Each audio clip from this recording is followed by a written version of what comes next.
Hello, everyone, and welcome to The Social Contract, a Commander podcast. I'm Mike Allman, and joining me is my co-host, Alex Lapp. Alex!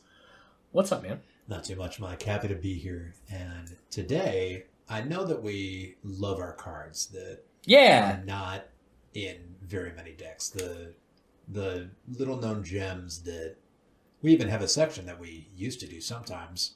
Yeah. Called Ooh, Can I See That? Which is just cards that nobody runs, but that we think are really cool. I like that. I like doing that segment, and I like doing that. The entire episode's built off of that segment. Oh, and well, then good news for you. Yeah. Because this episode, we have a couple of months ago, EDHREC started doing a daily Twitter post, Gems of EDHREC, where they feature a card that is in under 1% of eligible decks. And it's a really good idea. It is. It's a great idea. It's a wonderful idea. We were not the first ones to do our idea. It's such a good idea that everybody has it. No, I'm pretty sure, Alex, that we started doing this, and then EDHREC also was like, "Hey, that's a cool thing. Why don't we do that thing with our site?" Yeah, definitely a lot of listeners listening to us. Anyway, so we both had a great idea. EDHREC turned their idea into a series of tweets. They've now gone through, at time of recording, probably a good 50, 60 cards in a couple of months. So not all of those cards are sort of in the social contract wheelhouse. We cut those down, and now we have a list here of Ooh, Can I See That? / Gems of EDHREC that we're going to talk to you about today, Mike. Can we also point out, like, you said it's like 50, 60 cards. We've got 26 cards that we're going to talk about, though. Normally when we do that, just how many of these are social adjacent or are specifically social. Can you imagine if we did a set review and it was like, all right, great, we're going to talk about 50% of the cards that were in this set. We would still be recording from the last set review. we're kind of approaching that. It used to be a set would have, we'd be really stretching to get cards. We'd be talking about like cards that are like just bad counter spells. But now a lot of sets have a lot of political stuff, and that trend does also stretch backward. And what's interesting, Mike, you brought it up, is not just how many of these are political, like, oh, that's interesting, but how many political cards are so seldom ran. Right. No, absolutely. And, maybe with, Commander being more at the forefront for Magic and a lot more card design going into place with that in mind, maybe it is something where when we get set reviews, there are a lot more cards that we would talk about because it's more multiplayer based and Commander essentially. But that said, decent amount of cards in here that are not exactly spring chickens. Why don't we go ahead and just get started with the list instead of talking about the list? Let's just get started with the list. Alex, how about you start us off? Okay, so we're going to start with White. We have Dawnbringer Cleric. And again, all these cards are below 1% inclusion in EDHREC deck. Nobody's running any of these. Dawnbringer Cleric's 1 and a white. It's a creature human cleric. It's a 1/3, and it has when Dawnbringer Cleric enters the battlefield, choose 1. You gain 2 life, destroy target enchantment, or exile target card from a graveyard. And those are, of course, all themed around Baldur's Gate, D&D style abilities like Cure Wounds. So very flavorful there. Yeah. It's neat as far as a, like, hey, here's a 2-mana chump blocker that you're going to do something with. Yeah. Exiling, I feel like exile target card from a graveyard has become one of those, like, you know what, I kind of need stuff that does this. It is more interesting. often. Usually when you have something that exiles target card from a graveyard, you want that to be an instant speed, right? Because you're trying to hit somebody who's reanimating about to do something terrible. Exactly. Right. Exactly. Yeah. But even in the worst case scenario where it's like, okay, great, this is a 2-mana 1/3 that can destroy an enchantment. Maybe you're running this in a white blink deck and you're getting some value out of it entering also multiple times. Yeah. And I think Cure Wounds is a first level spell. I think Gentle Repose first or second level spell. Dispel Magic is like, that's a pretty mid high level spell, isn't it? I want to say, well, hold on. I want to say it's third level spell. That's third level spell. Okay, so this guy, he's a 1/3 for 2 mana. Is it at first level, or is he curing at a higher level? Well, I mean, you tell me. How much is 2 life? Well, this was designed for commander, so 1/20th of your life. So this is very definitely a first level spell. This is like cure light wounds, like the lowest level. There you go. Yeah. I mean, this is a good berry. It'd be a lot better if you rolled a We need a 1d4, good berry card. You know? That's fair. Let's talk about something in a completely different direction. Fanatical Devotion. Love it. 2 and a white for an enchantment. Sacrifice a creature, regenerate target creature. Yes. Hey, that sounds like it could be a thing. Oh, it's a thing, Mike. This is like in my token decks, and you know how many token decks I have. This is just raw ammunition, right? Anything starts happening, spot removal, wrath effects, anything. All of a sudden, you're deciding who gets to stick around and who doesn't. Yeah, because there are a couple of board wipes that say creatures can't be regenerated. They can't be regenerated. Very few of them have been printed recently, and more of the more modern ones with different upsides. None of them say this. So regeneration gets around quite a few popular board wipes, and this is something that you can cut deals with and say, hey, listen, I'm happy to get rid of some of my 1/1s to save some of your commanders and utility creatures, but I don't have to do anything. Let's talk about what we're doing here. And I mean, it was mentioned in our Discord, shout out to the Discord, that there are plenty of cards that it could be like, at this point, you could play just a card that says sacrifice a creature, do nothing. And that would be playable in some decks It's because true. Sacrificing creatures, whether it's a graveyard trigger, a death trigger, or just having things that, whatever. Yeah. Sacrificing a creature is a pretty good effect, especially if it's, I love the flavor of I'm going to sacrifice this creature to keep this creature around. Yeah, get down, Mr. President. But get down, Mr. President is very good. Exactly. But you know what, Alex? Yeah. Sometimes I don't want to have to do a trigger or wait for a thing to happen, like a creature being regenerated to sacrifice it. Sometimes I just want to sacrifice creatures just for the fun of it. I want to talk about Martyr's Cause because I love this card. I have this in a token deck. Yep. Because I think it's funny. 2 and a white enchantment, sacrifice a creature, prevent all damage to a creature or player from one source. Let's make sure we're reading the Oracle text. It says Yes, the please. next time a source of your choice would deal damage to any target this turn, prevent that damage. That's just a minor rewording on that one. But this is, it's almost a different side of the coin from the one we just looked at, Fanatical Devotion. And there's not a lot of effects that this will protect against if it's wide, but there are definitely things that happen. Big creatures swing in, maybe somebody does a big fireball style damage spell. This doesn't happen to work a lot, but if you have a lot of creatures that you're happy to get rid of, you can get rid of multiple sources. And I think it's just the same amount of niche as Fanatical Devotion, right? Fanatical Devotion is helping protect against spot removal and board wipes, and this is helping protect against burn effects, which can include some kind of blast from the sack, maybe. The way I look at it is, it's regardless if you actually need to protect yourself from something that's going to do damage to you. Cool.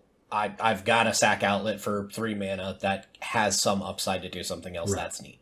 But this turns every blocker that you have into it's all going to go away. I'm not worried about it because I'm just going to, instead of, 8/8 trample or something stupid, or a commander that's been buffed, Voltron-y, crazy style, all that good stuff. I'm just going to say, hey, I'm going to sacrifice this mana dork, and that doesn't do any damage. Just done. I do it again later. But yeah, token decks, I really like Martyr's Cause. Yeah, this and Fanatical Devotion, both excellent in token decks. Let's make sure that, because these are not common effects, regenerate, prevent damage, what does that even mean, right? When we talk about regenerate, we're going back a card here, Fanatical Devotion. Regenerate target creatures. So there has to be, like Mike said, there must be a creature for you to target with the ability. So you can't just willy-nilly sacrifice creatures and you don't have any creatures to target, but I don't really see how you're doing that, so that's not really a problem.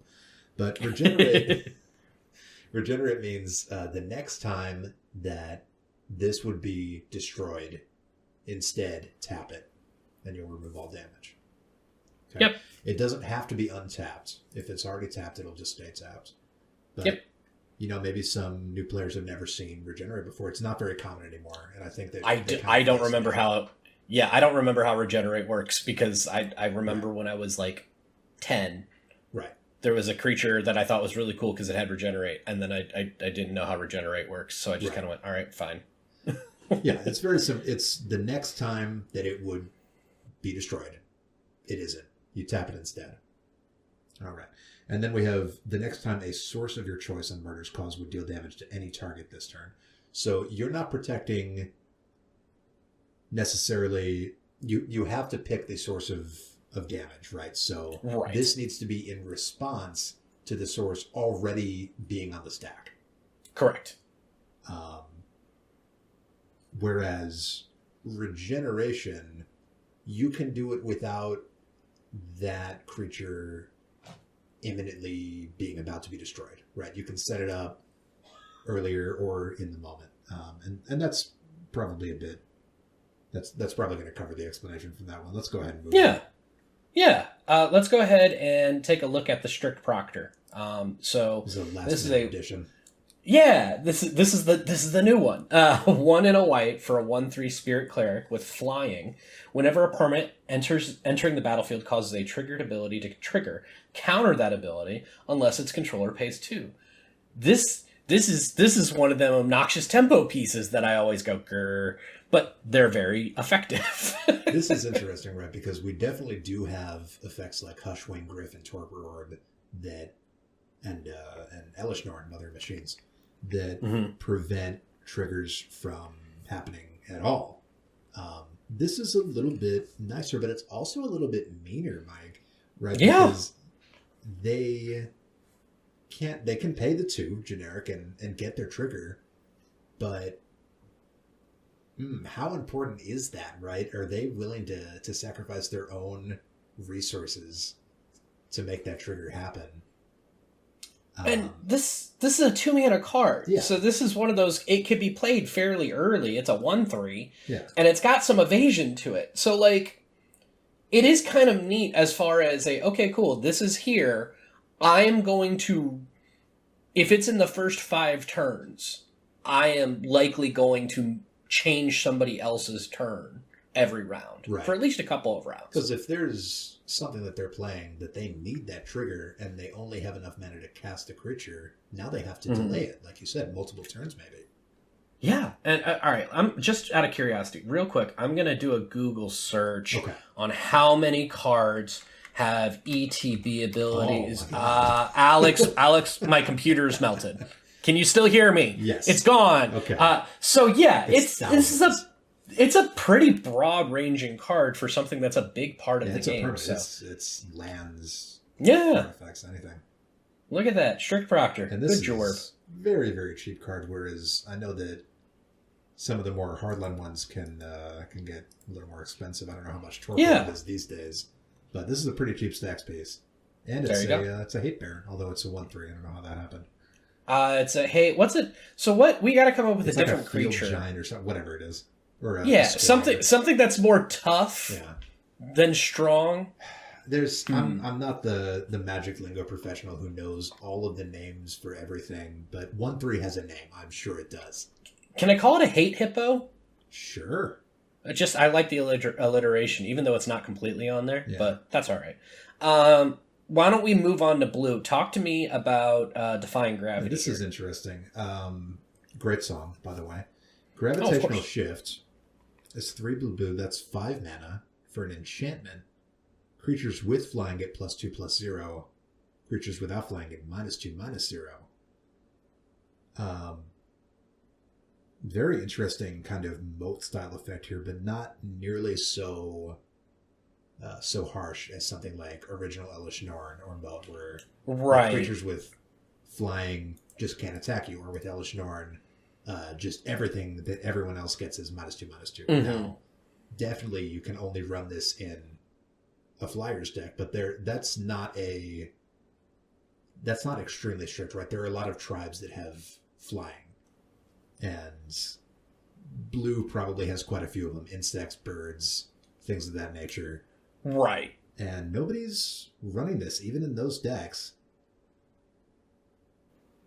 It seems silly, especially like Talrand is a deck, a deck that's all about just making. I'm gonna make Drakes. Yeah, gonna make 2/2s and stuff like that. And now those are 4/2s. And now those are 4/2s. There are plenty of white and blue commanders that are their whole thing is like, oh yeah, we're gonna put a lot of things in the sky. And then things that have flying get to do other things, and triggers off of flying and flying tokens, and gravitational shift. Like, even as just I would like to make everything else that would hit me normally a little bit weaker. Right. Great. Slow down the game. Just bit by bit. This is trouble for an enemy token deck. If the enemy deck with go wider tokens is not flying, they're not hitting you for any amount of damage. Yeah. I like full, table world enchantment kind of things that aren't like crazy overbearing. We do have my main girl, Emrakul, in the art here. As you can see. I was going to ask about that. If that was one of the main reasons that it made it on here, but even if it was, that's okay too. And it's it's a stacks piece. This is something that affects the board symmetrically, but we can build our deck to break that parity. 100%. All right. I want to talk about one of the auto includes onto a Feldegriff deck. Okay. Keep watch. 2 and a blue for an instant. Draw a card for each attacking creature. Nice. It's not each of yours. Yeah. How many things are attacking right now? Great. I would like that many. Oh, my opponent is alpha striking another opponent, and I don't want to do any of the combat tricks like fog effects like Arachnogenesis that would stop damage. I want the damage to happen. I just this time it go forward. I want to get my benefit out of it, right? Yeah, I love Keep Watch as just hey, who would like to have 10 hippos to attack with? Like, how many cards would you have to draw to make this worth it? Would it be 3? Here's the thing. I feel like for this to be included in a deck, you have to be putting somebody in a situation where everybody's attacking. Yeah, or you're putting somebody or you're putting somebody specifically in a position where, hey, I'm going to open up stuff for you. Let me allow you to attack. I think if I cast Keep Watch and I don't get at least 5 cards out of it, I've probably I'm in a real bad spot. I feel like you kind of need to have your own ability to do a big go wide strike, right? This kind of needs to go in your go wide blue deck. Now, obviously, you can get the benefit from other people, but you can't depend on that when you're slotting this card. No, not at all. You have to have a deck where that is entirely the theme of it, or get some drinks. Once again, here we go. Keep Watch is a very cool card. There's another card that's similar to this. We'll get to a bit later that I also like. No, for sure. There's a couple of cool effects like this, and there's one that's like 100,000 arrows or something stupid like that too, and it's basically the same thing. 100,000 arrows, yeah. I love those. There's like, here you go. Why don't you talk to me about our next one? Yeah, so we got Mass Diminish, which is a bit of a paradoxical name. You got 1 and a blue, 2 mana. All smaller. All small, big, small. Sorcery. Until your next turn, creatures target player controls have base power and toughness 1/1. And it is flashback for 3 and a blue. Now, this is definitely an effect that we've seen before. Sudden Spoiling comes to mind, right? The black version that's, I think, significantly more powerful, but everybody knows about that one. And Sudden Spoiling does not have flashback. So you can get this twice, but it is a sorcery. So this is not a combat trick. This is maybe it's time for, pretty much have to use it offensively, really. Yeah, to it's get a your sorcery. structure. Right. It's a sorcery, and it doesn't take away the abilities of the creatures. That's right.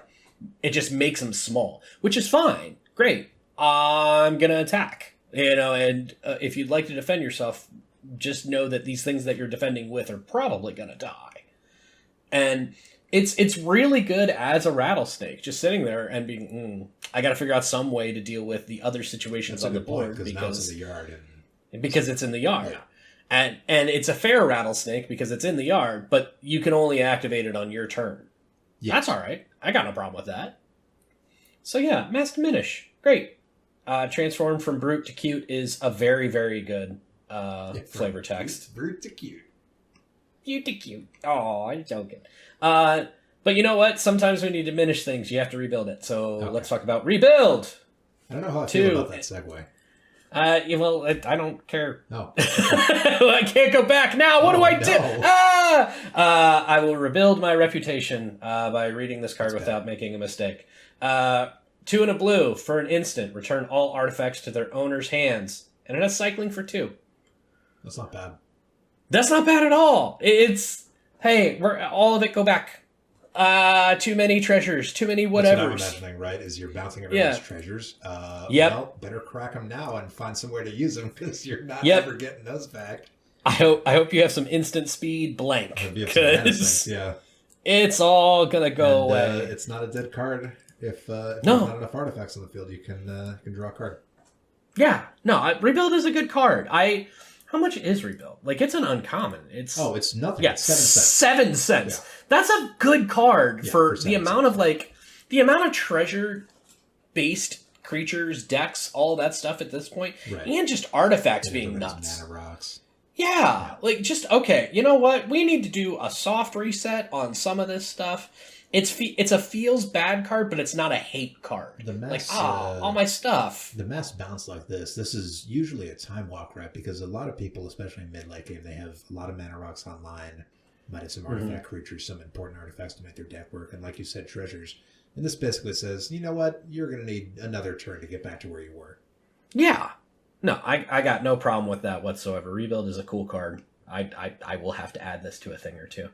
I'm tired. U-turn. You go. Okay, let's go to sleep. Okay. Sleep is 2 blue for 4 mana. A sorcery. Tap all creatures target player controls. Those creatures don't untap during that player's next untap step. Not a particularly unusual effect, but I mean... Alpha Strike. Yeah, Alpha Strike.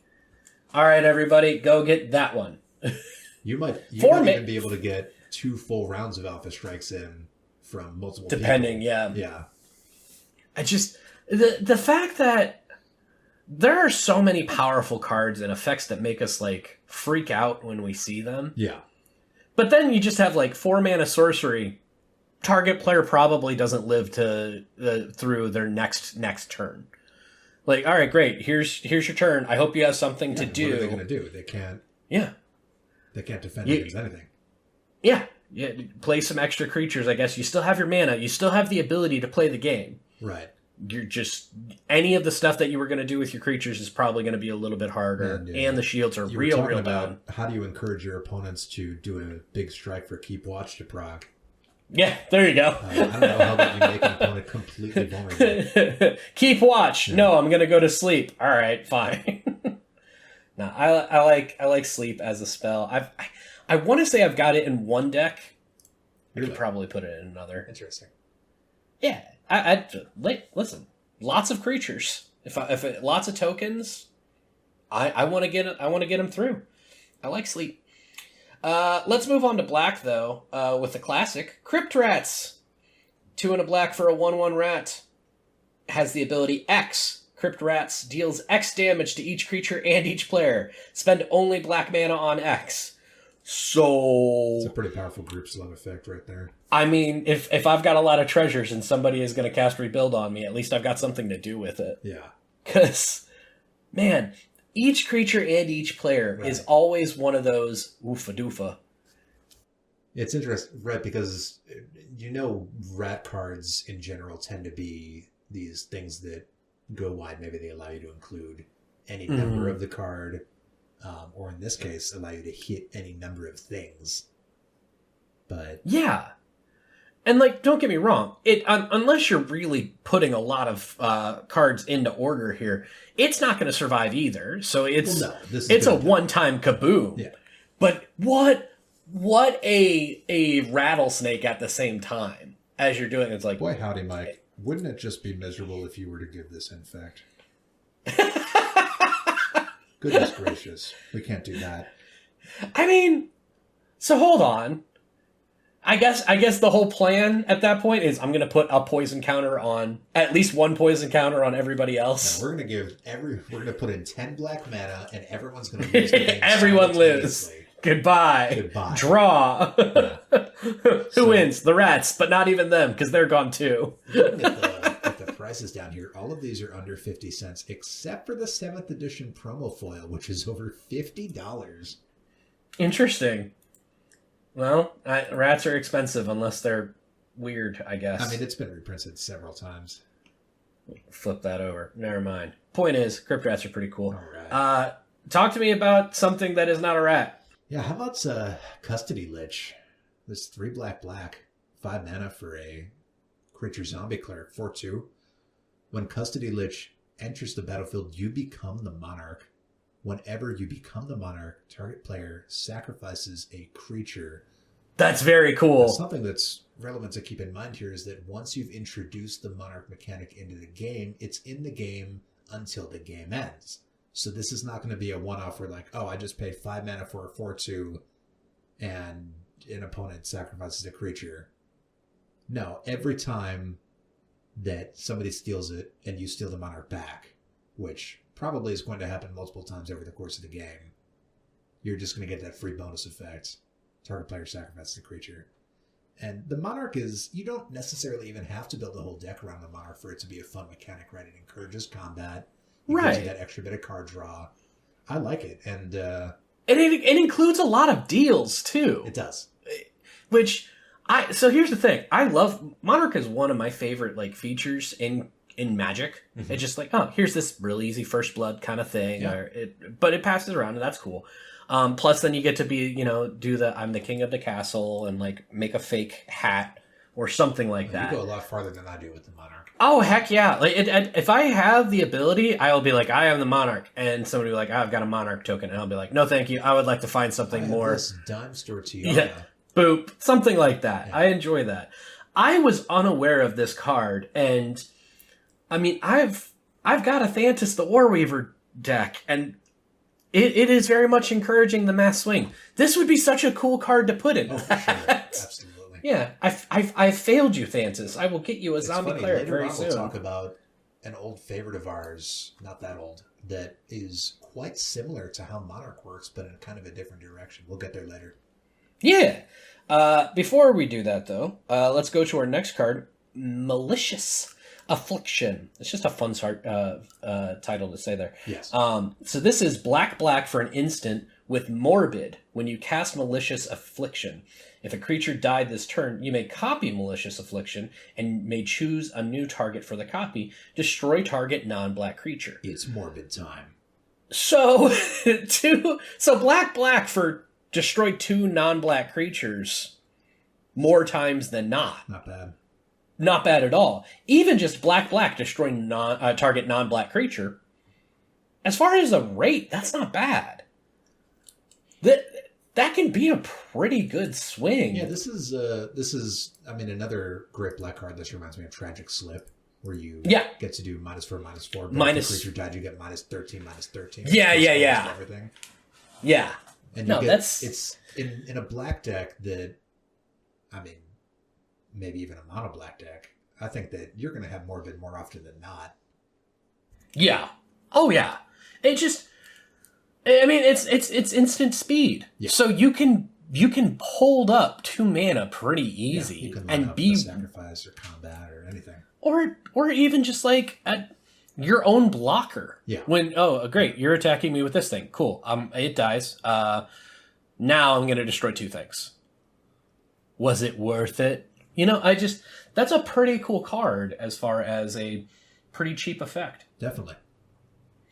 why don't you bring us to our last one in black then? Okay, this is a oldie but a goodie.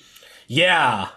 Wow, you don't see this kind of effect anymore, or at all. Withering Boon. 1 and a black, 2 mana for an instant. As an additional cost to cast a spell, pay 3 life. Counter target creature spell. Like, this card is so old that not only does it... Yeah, I was going to say, I'm glad that you read the Scryfall Oracle test. So let's compare and contrast. Yes. So on the actual card, it's not an instant, it's an interrupt, which is an old style of card that was faster than an instant. Those don't exist anymore. Those are all now instants.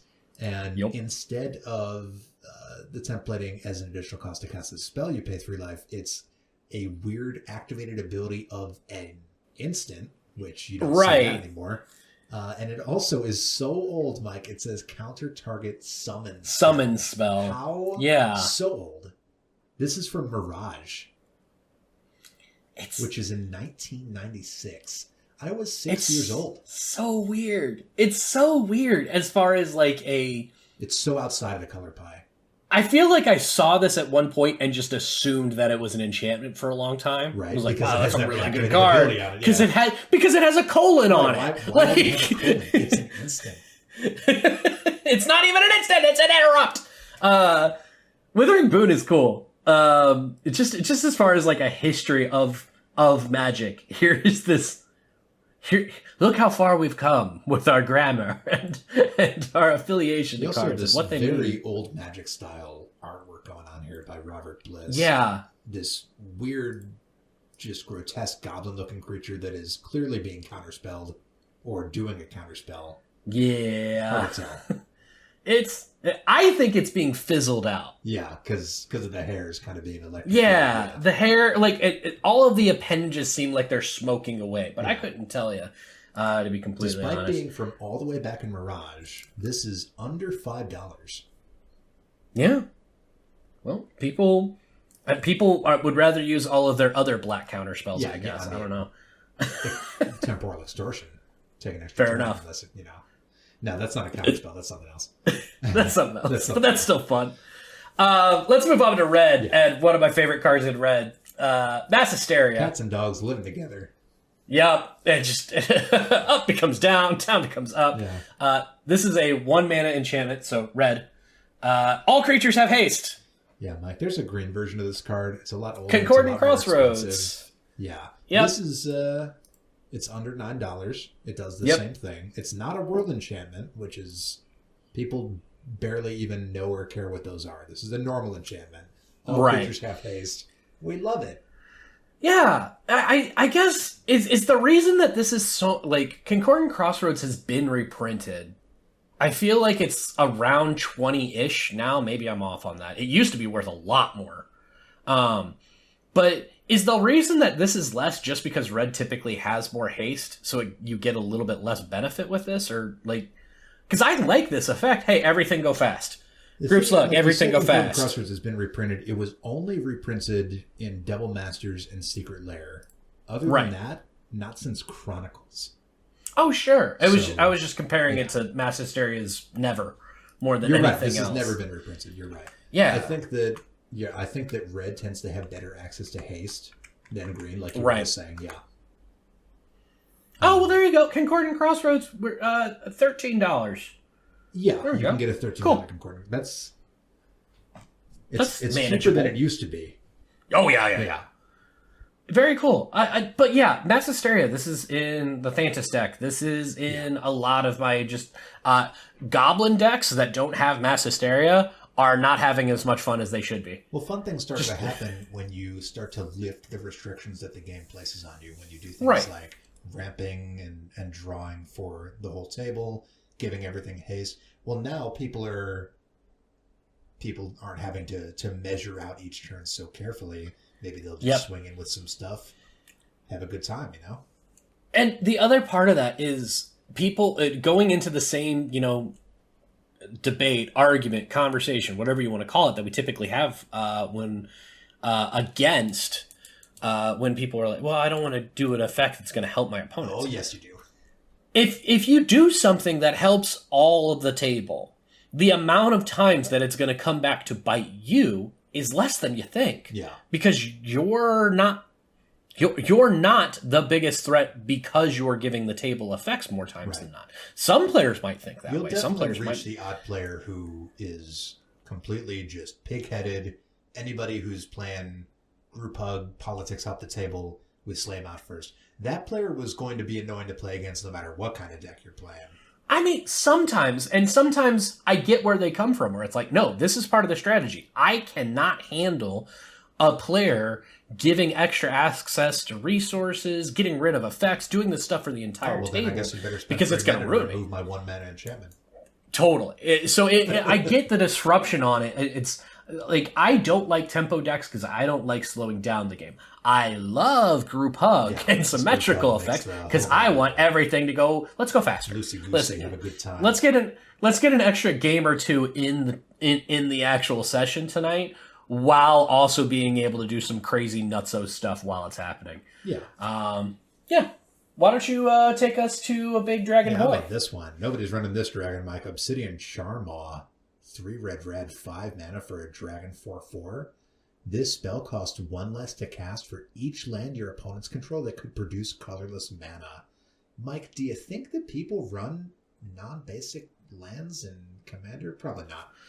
Anyway, utility lands for sure. Yeah. Like, this is great for that. Yeah. Flying. That's a 4/4. When Obsidian Charmaw ETBs, destroy target non-basic land an opponent controls. Right. So in your dragon deck, presumably you're casting this in a dragon deck, are you ever casting this for more than double red? Probably not, because all of your opponents combined having less than 3 non-basic lands. Yeah. 2 mana, destroy non-basic lands. Get a flying 4/4. Get a flying 4/4. If you're playing. Yeah. Yeah. It's a great overall, like, just value. Yeah. And again, just as long as if they got lands that can produce colorless. Okay, great. That's a lot of cards. Yeah. I dig it. This is a good dragon. I wish it had fire breathing because I think all dragons should have fire breathing, but that would be a lot more to fit onto a card that's already got a list. All dragons fire breathing. Ooh. I like that plan. But where Let's just do fire, that. There's smoke. There you go. This is one of the ones I was really excited to talk about. Yeah. So it's just, I love, like, I'm always the, like, yes, mass hysteria, yes, all things swing, all the good. However, smoke, red for an enchantment. Players can't untap more than 1 creature during their untap steps. Oh my goodness. So, first of all, I get that smoke is something that I could put with red as a card effect, right? Yeah. Flavor-wise. Is there a card that seems less on theme with the color than red, saying, no, you get to untap 1 creature. That's it. Yeah, I mean, this is a pretty old one. This is going all the way back to even Alpha, I think, was the original printing. Yeah, this was an Alpha. So definitely not as cemented in the color pie as we were. And this, incidentally, even though it was printed in Alpha, it did escape the reserve list, so it is now purchasable for a spry sub $4. Yeah, I was going to say, looking at it, it's like, all right. Cards can you pick up for under $4? Obviously not the Alpha printing. Right? Well, not the Alpha version, right, yeah. I mean, you got your Shivan Dragons, but most of these cards got swept up in the reserve list. Sure. Well, I mean, even just looking at, like, here are the prints for it. That's a lot of different, Yeah, that's a lot of for a card I've never seen, but funnily, and an effect that is super weird in that color. From 5th edition all the way up until the 30th anniversary, and you don't want to buy the 30th anniversary edition. Yeah, but that's funny, isn't it? It hasn't been really reprinted, like mass reprinted, since 5th edition, and it's still under $5. So weird. Like a weird red stacks piece, and it evokes the idea of smokestack, right? Mm-hmm. You definitely have things like stasis that lock the entire game down, but this still allows you to get your lands up, get your artifacts up, do most of your turn. The only thing you can't do is untap creatures. You get to untap 1. You get to untap 1. So awesome for like a Voltron deck, awesome for just, you know what? I want to slow things down for the rest of my opponents. I just don't expect to see that in red. This is a weird card to exist, or maybe but I'm happy that it you does. have like a multiple combats deck in red, but on the last combat extra step you take, you just don't attack with anything. So that you attack with one thing. One of them. Right. That's it. I like that. Smoke is weird. It's a curious card. It's so old that it's really out of the card pie. Yeah. Lessons in Magic history. Okay, talk to me about our singular green card here. Benefactor's Draft. Okay, people, it's pronounced draft. DRAUGHT, draft. 1 and a green, that's 2 mana for an instant. Untap all creatures. Until end of turn, whenever a creature an opponent controls blocks, draw a card. Draw a card. So this was printed only once in Commander 2016. It was in the... I'll give you one guess what deck it was in. It was Canasta Zero, obviously. So let's read that one more time. Untap all creatures, as in everybody's creatures, until end all of turn, of them. Whenever a creature an opponent controls blocks, draw a card. So basically, all that nastiness that we were doing earlier, tapping down people's creatures and they can't untap them, well, now they're all going to untap, perhaps during combat, and maybe you're encouraged to put up some blocks now. And when that happens, you're going to get some card draw. Yeah. Well, I like combining this with the card effects that are, whenever a creature you control deals damage to a player, draw a card. Just like, hey, I don't care if you block or not. I'm going to draw. Interesting. This kind of is difficult to get working without anything supporting it. You really do either want to be having forced or heavily encouraged combat, or have a player in a position where they are tapped down and they really do want to block, otherwise they might lose. But, worst case scenario, it's always going to cantrip, which is more than you can say for most effects that are combat tricks. Yeah, no, this is a overall even 2 mana cantrip replaces itself. Untap all creatures. Yeah. Just based off of that, this is effective. The fact that you've got the upside of if anybody blocks, you're going to draw cards for it. Yeah. That's great. Each individual creature that blocks will get a card. So many cards, potentially. Probably not, but either way. 2 mana, untap, draw a card. Now again, it's Benefactor's Draft because it's a drink, and you can see the nice elf lady is helping the poor man drink. Yes. Draft like a draft beer. Yes. Look at it. Draught. I hear everybody who have ever heard pronounce this card Benefactor's Draught. No, wrong. Are you distraught on people talking about it being draught? Well, I can't control people, Mike. That's fair. Good. That's healthy. Good job. Now, I'm controlling people. Wait, who can't control people? Oh, I know. Yeah, you know what? You set this up. You feel free. Hand of control. That's 2 and Azorius. That's white and blue hybrid for 3 mana. The legendary planeswalker Dovin, starting loyalty is 5, and he has the static ability. Artifact, instant, and sorcery spells your opponent's control cost 1 more to cast. So stats effect going on there. He has only a single ability, -1. Until your next turn, prevent all damage that would be dealt to and dealt by a target permanent an opponent controls. This is quite an interesting piece to leave sitting here. Obviously, number 1, just like a lot of these uncommon walkers from War of the Planeswalkers, no positive ability and no ultimate. So it's just kind of like a resource that you spend down, although they have been printing those new cards that grant abilities to planeswalkers, which is certainly an interesting design decision. But let's talk about this card in its own. We have this nice stacks effect, sort of just your generic artifact instant sorcery spells. They cost more, but then you also have a rattlesnake, a real rattlesnake, that says, I mean, you're gonna try to do some damage, or you're gonna try to deal damage to my stuff. It's just not going to happen. So why even bother, right? Right. It's one of those things where this is one of those rattlesnakes that I feel can be a trap, because it's like, aha, I'm going to make something stop doing things. But you can't do it at instant speed. No, you can't.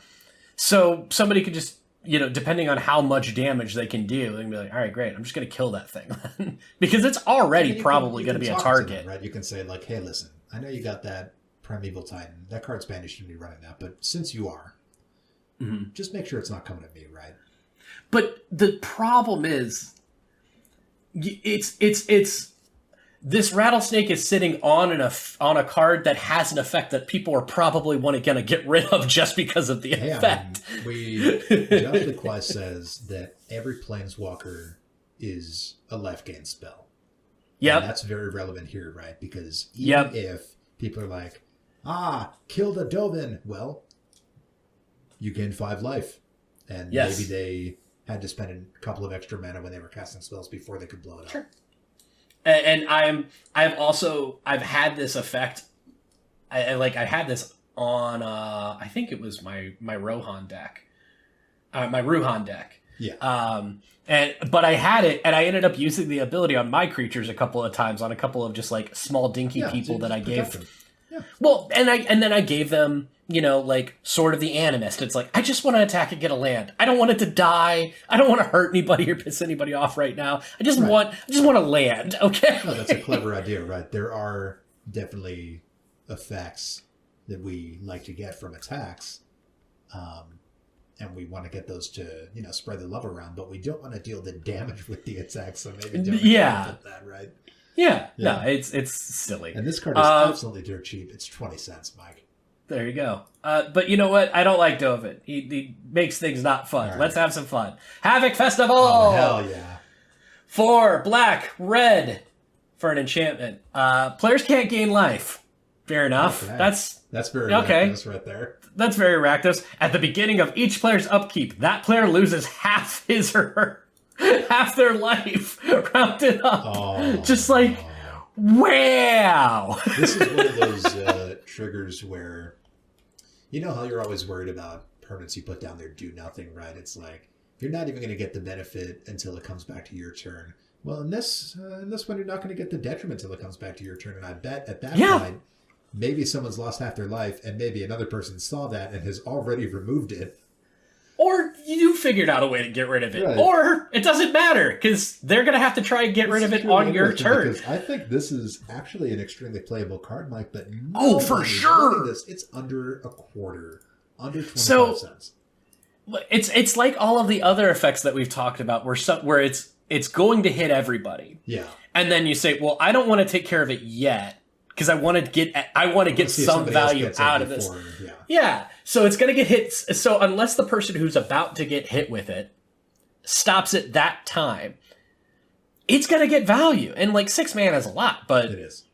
6 mana deal 20 damage. Well, let's say that's not bad. Let's say they're at 15, right? Because we're on turn 6.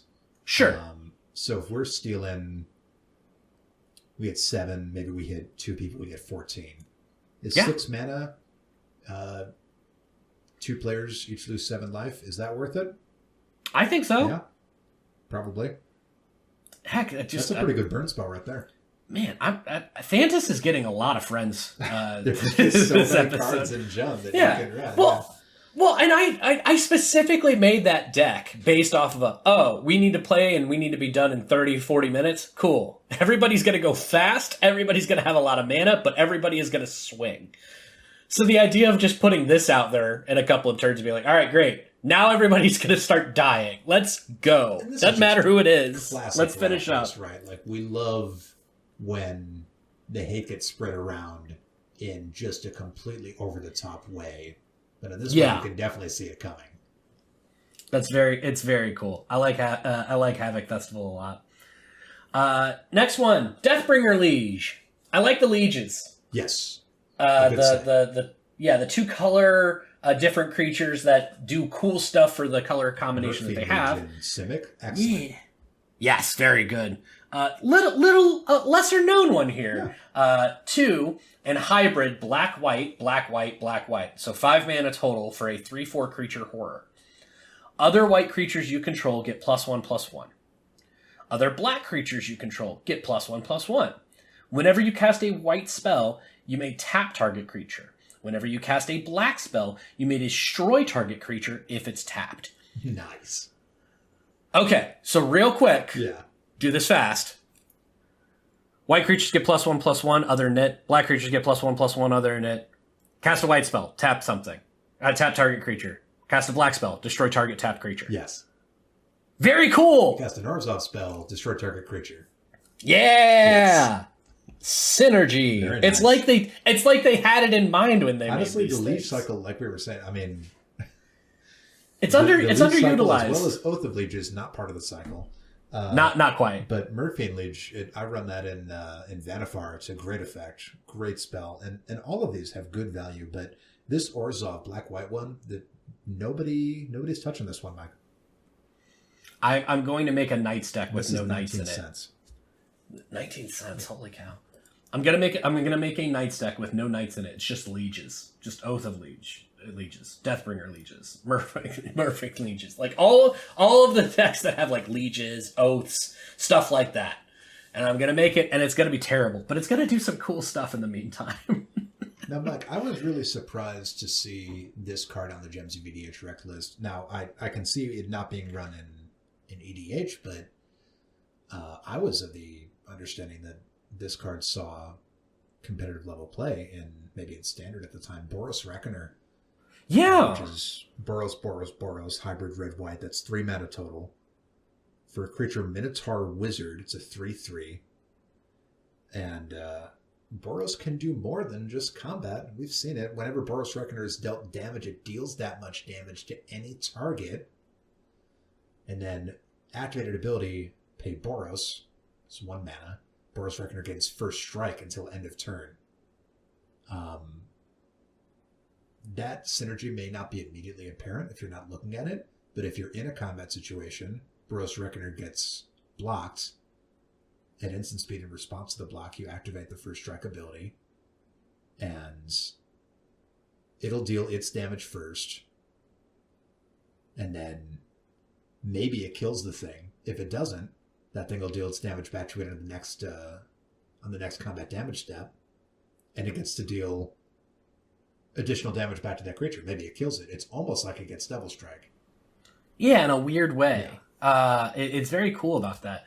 I like this. This is another one that I've got in like a deck or two. It's in the Jeska and Arden deck, just because, yes, I'm going to soup this thing up and encourage it to fight people and go around the table, et cetera, et cetera, et cetera. What's that Boros?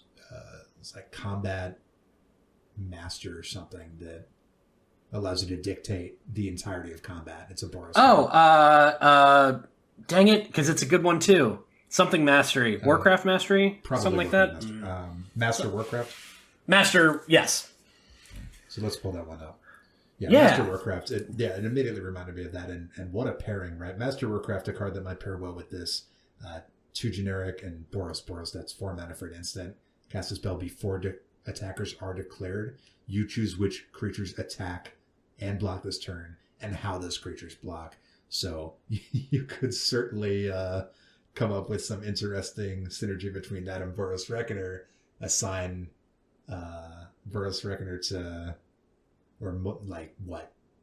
a bunch of creatures to block Boros Reckoner. They all obviously kill it, but you still get all the damage triggers. Yeah.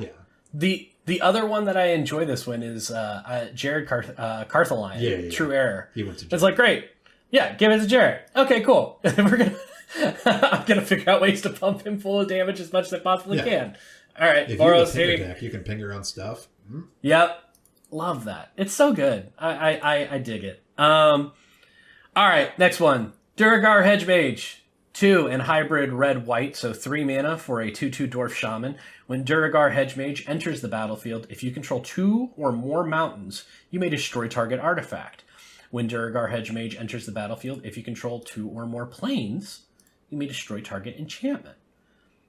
This is a 3 mana. That's a 3 mana 2/2 that does some work. If you have 2 lands that are mountain plains, which there are several of them, sure, you only have to control 2 lands, not 4, or maybe 2 or 3 or 4. Right. And you're going to get 2 spot removal. Well, I mean, even just the fact that it's 3 mana, right? there's a decent chance you're getting at least one effect, if not both. Right. It's if you're getting a good yeah. No, this is a very simple, just like, all right, cool. I'm gonna make a 2/2 that's gonna blow some stuff up. I like Durgar Hedge Mage. There's a Dwarf Shaman. Yeah, Dwarf Shaman is not a combo of cards that I think I've said before. Let's talk about a one that should have been with the blue, but you know how EDHREC organizes their cards by color, not by ID. Proteus Staff is a 3 generic for an artifact, and it has the activated ability pay 2 and blue, 3 mana. Now, it's a Mirrodin card, so it's all grayscale for some reason. Yeah. So you pay 2 and a blue, tap it, put target creature on the bottom of its owner's library. The creature's controller reveals cards from the top of their library until they reveal a creature card. That player puts the card onto the battlefield, and the rest onto the bottom of their library in any order. Activate only as a sorcery. Now, Mike, I have a feeling that if this were a colorless artifact and not blue in color identity, that this would slip quite well into one of your decks. Yeah. So here's my thing. I heard you. I swear I heard you. Yeah. I didn't understand because the card art is got me kind of. Yeah, it's very gripping, right? It's very. Yeah. Come on, man. So it's you're not watching YouTube. YouTube. Out of human hands. Yeah, but like statuesque, and like I don't know if those are frozen, if that's stone. What's and going they're all on? But grasping for the orb, almost like they wanted, but they were petrified before they could get to it. Yeah, I just like. I like the polymorph staff kind of thing. Yeah. Like, cool. No, this and no, I'm not going to destroy it. No, I'm not going to exile it. I'm just going to bury it. Eventually, it'll come back. To a lot of effects like this, most of them are in red. Basically, we're taking the creature, put it on the bottom of their library, and then we'll flip cards off the top until we hit a creature, and boom, that hits the battlefield right away. It's a cool card. It's great. We love that. We love the chaos. We love that they could hit something really bad or something really good. We don't know. And great rattlesnake. Yeah, great rattlesnake. Great for decks that are built off of that idea. Oh, I'm going to have a lot of really low cost stuff and a lot. Right? Yeah, it has a little bit of removal. It's actually a little bit better than it should be, to be honest with you. Yeah, it gets around indestructible. It does. That's the nice kind of chaos warp effect. It gets around those indestructibles. I like Proteus Staff a lot. It's another one of those effects that I would more like to use for my own stuff, but it's definitely got a place. And oh well, this is bad. I need to get rid of that. Go to the bottom of your library. Very cool.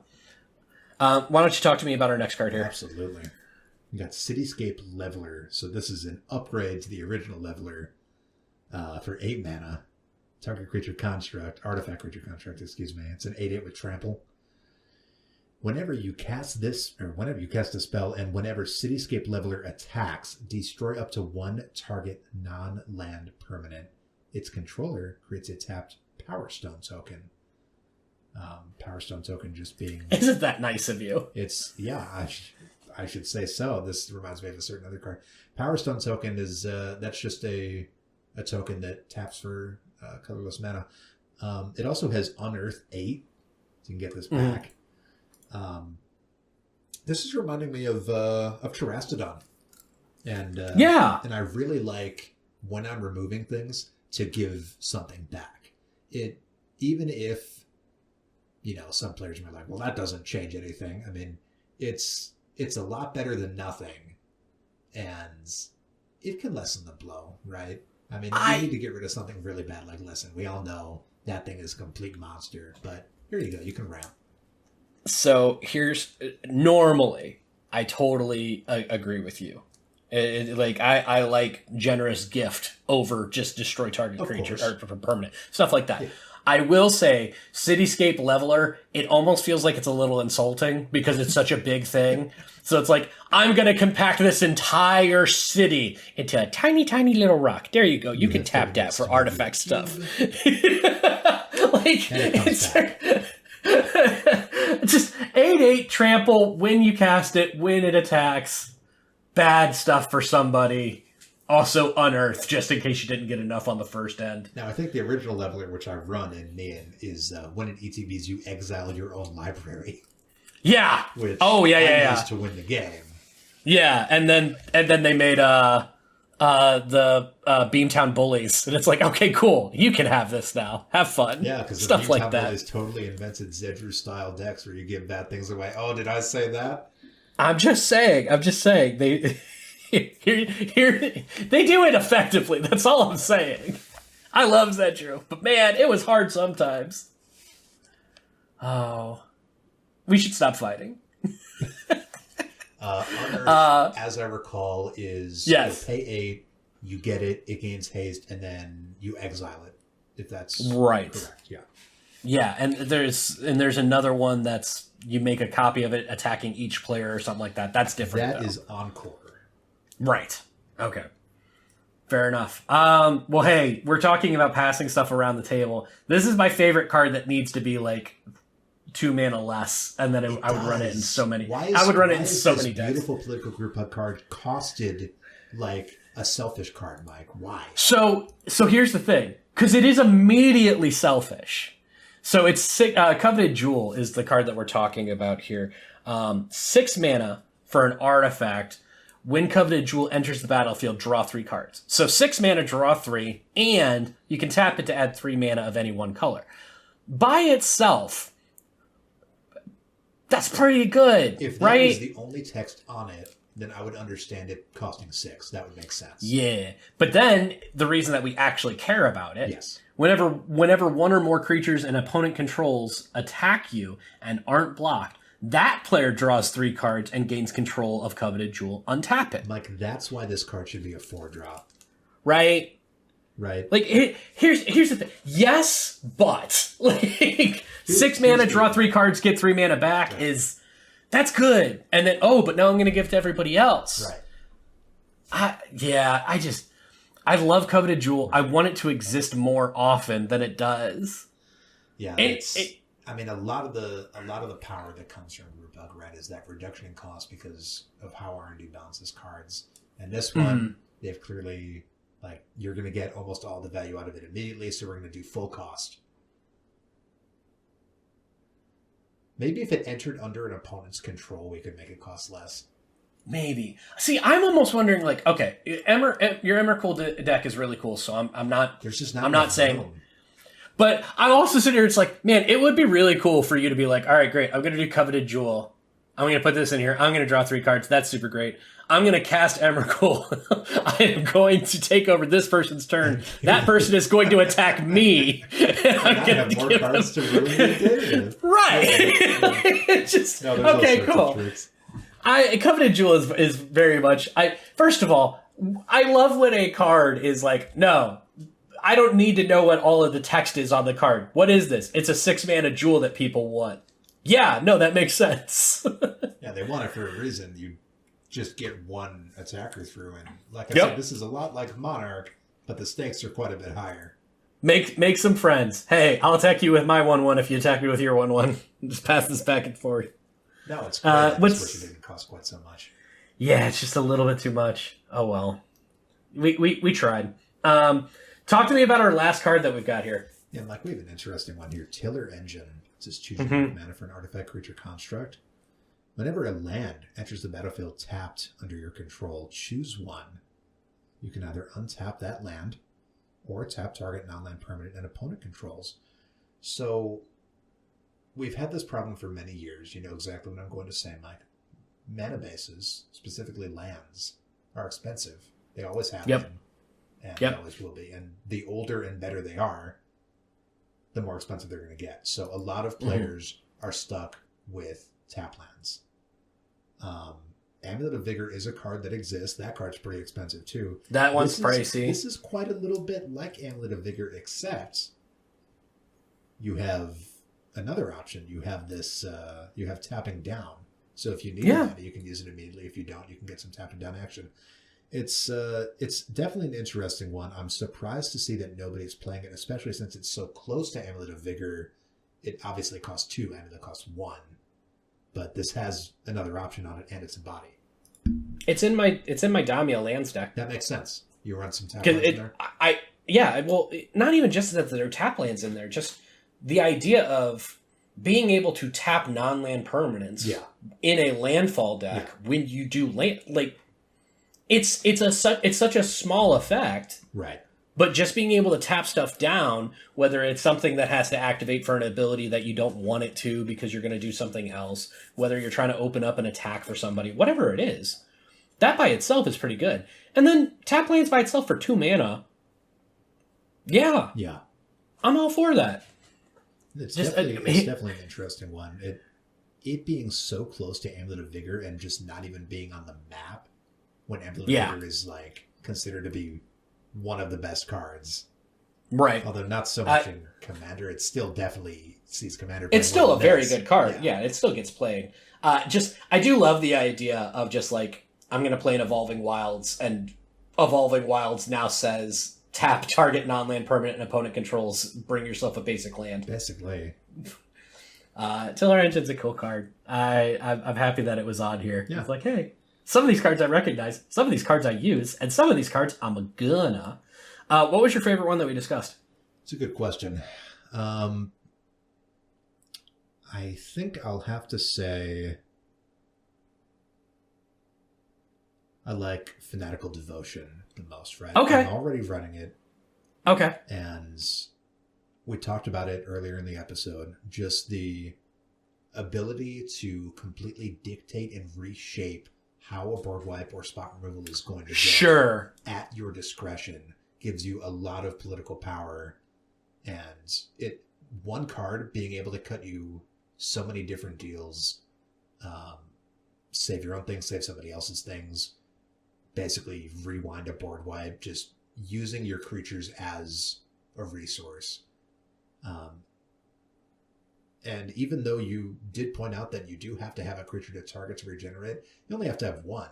So you only have to have one. As long as you have creatures to sacrifice, you can just keep regenerating the same creature if you want to, if you don't really have anything else to do with it. So the limit is really barely even there. What's your favorite, Mike? I think so. Here's the thing. I want to do a special shout out to Smoke, just because Smoke is my favorite. Smoke is my favorite card that exists that we talked about today. You run it? I have one deck that I would run it. Okay. So like it's possible. Yeah, it's a neat card that exists. But my favorite one is Havoc Festival. Festival, yeah. Here's a 6 mana. All right, I pass my turn. At the beginning of your turn, you lose half your life. Just that on its own as an effect that isn't seeing play. I think if we keep getting these obviously Havoc Festival is not new, but it is certainly not the last Rakdos card that they printed with a similar effect. That's just causing chaos. Everyone gets hurt, or everybody gets helped, or just completely hosed aboard. Things get changed. There's that commander that like flips a coin for every non-imp creature. And, it's Rakdos Showstopper. Yeah, it's Rakdos Showstopper. Yeah, the chaos of red and black, and some of the interesting options they have now, like Blim. I think in a few years we're going to see just hopefully some really interesting political deck building with Rakdos once we really have a critical mass of political cards. And maybe we already have them. Maybe I haven't been paying enough attention. I don't know. Mardu is black, red, white, right? Yes, that's Mardu. So I feel like that is... So when I think of political-based decks, I typically go black, white. Go the Orzhov route. Sure, that makes sense. But then you've got enough of these Rakdos cards that like kind of political, but more just like weird. We made that, that Pure deck a few months ago, last year. Yeah. For one of our listeners who submitted that for, hey, turn this into a political deck. Yeah, we did it. And yeah, it seems like Mardu does have the ability, just with the colors it has, to like, hey, you could probably go this route. So I might investigate that, because I don't have a Mardu deck. I've got a lot of decks. I don't have a Mardu one. So might be time to try and figure something out. But hey, Alex. Yes. We did something. We did something? What did we do? We did something. So we've been doing this podcast for a while now. Yeah. And you've brought up the idea of like trying to get more, not to try and find more engagement, but to get a easier way for people to listen to the podcast to be able to engage with us. Yes. And we have a Patreon now. We do. We have a thing. We do have a thing. Alex built a thing. It's at patreon.com/socialcontract EDH. Good news. Pretty easy to remember, but we're going to put it in the show notes. Talk to me about it, Alex. You made it. Absolutely, I'm proud. Mike. We have a thing. We obviously, our podcast is quite small. Our community is quite small and intimate, but we're just a baby. I was inspired by just how engaged our listeners are in our Discord community, and just how much they're holding us down. We weren't putting out any episodes for a long time. We had life experiences happening. This is not a get rich quick scheme. Obviously, we're just trying to put out some light tiers. I think we have $3 and then $10 and then $25, and whatever you're looking to contribute. If you love this show and you want to engage with the show in a more direct way, we have that option now. We will work with you to create an episode that you like, and if you're really willing to put the money down up on the premium tier, I'll throw whatever weight I can into creating an episode that maybe has a favorite EDH personality of yours. Now, put an asterisk on that. Ideally, your favorite EDH personality is either from EDHREC, the EDHREC caster or writer, or the Commander's Herald, or Architect, Commander Spellbook, or somebody in our sphere, right? We could try to get, if you just really, really love Rachel Weeks and you loved our Rachel episode, we could try to have her back, but we can't promise anything like that, right? Yeah. So this is the kind of thing. People are busy. Right, exactly. People are busy. So if you have an idea for an episode, maybe you want to get your deck featured, maybe you want us to build you a deck, maybe you want to get your main man DJ from Jumbo Commander, and maybe he's not busy over the next 6 months. Who knows? We will work with you to get something that you're happy with, if you're willing to support us in that way. And if not, that's okay too. We're always going to be putting out these episodes. They're always going to be free. We're just trying to put out this Patreon for people who maybe want to, want to put their name on the project. And goodness gracious, Mike, we've already had a couple of patrons. We're very happy. It's very exciting. And here's the thing. That doesn't mean that you have to pay us anything. No. You listening, enjoying the podcast, great. Do us a favor. Come to the Discord if you're not there already. Because that's the most exciting part of all of this. Absolutely. The too long, didn't read version of this is, hey, if you'd like to support the show, there's an easier way to do it than there was before. We're not promising the moon. We're promising to try. So do us a favor, keep that in mind, and we'll work with you to do something really cool if we possibly can, depending on what you want to do. This has been something that's been really cool. And Alex, if somebody decided that they wanted to come to you with a cool idea, or they had questions about some cards, like what the heck is an interrupt and why does it have pay 3 life : on an instant speed effect, etc., how would they contact you? Absolutely. You can reach me on Twitter at Lappermedic, LAPPERMEDIC. And you can ask me any of those silly questions or just talk about Magic or anything else. Always happy to talk with our listeners. And I also have another project. I talk about it often enough. It's the Commander Spellbook. And we are a search engine, just like Scryfall. But instead of indexing cards, we index Commander combos. We're up now to about 17,000 different Commander combos that can help you end the game. And earlier this year, we deployed our brand new feature, Find My Combos, which will let you paste in your deck list. We're going to find all the combos in your deck, and even some that you could add if you just added one additional card. And one way that people are using that feature that we never really thought of, but that instantly makes sense, is they'll put their deck list in, and then they will remove all the combos to make their deck less competitive. And honestly, very nice. It is a completely valid way of using the tool. I'm so proud of people. Good job, everybody. If you're a fan of combos or not, you can still use our website, and we will help you in either direction. CommandersPubblic.com. CommanderSpellbook.com. Making it easier for people to be as toxic or non-toxic as they'd like at the table. I love that so much. Very cool. Well, hey, Alex, it was cool talking about these cards that aren't quite ooh, can I see that? But they are very much ooh, can I see that adjacent. To EDHREC, who is just a great website. They're basically a sister website. We work together with them all the time at Commander Spellbook. And this is an ongoing series on their Twitter, twitter.com/EDHREC. So if you like our ooh, can I see that section, maybe you want to see some cards that we haven't mentioned, go on their Twitter, follow their hashtag. Every day or so, they're coming up with a new under 1% card. Pen it over there. They get all the credit for all these cards. Yeah, it's pretty sweet. This has been a fun conversation, Alex. I enjoyed having it with you. All right, everybody. Until next time, we'll talk to you soon.